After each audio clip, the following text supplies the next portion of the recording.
टोट बटोट के दो मुर्गे थे। टोट बटोट के दो मुर्गे थे, दोनों थे होशियार। एक मुर्गे का नाम था गीटू, एक का नाम गिटार। एक मुर्गे की दुम थी काली, मुर्गे की लाल। एक मुर्गे की चोंच निराली, एक मुर्गे की चाल। एक पहने पतलून और निकर, एक पहने शलवार।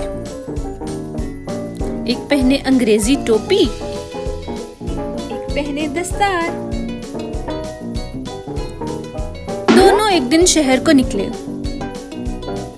लेकर आने चार।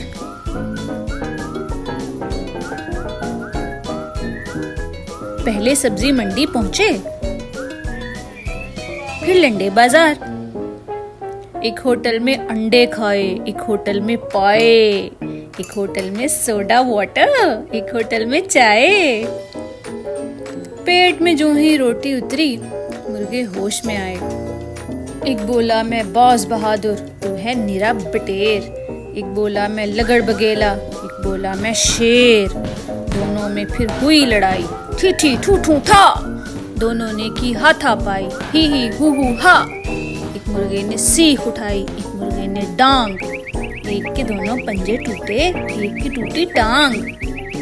थानेदार ने हंटर मारा, चीखे चू चू चू।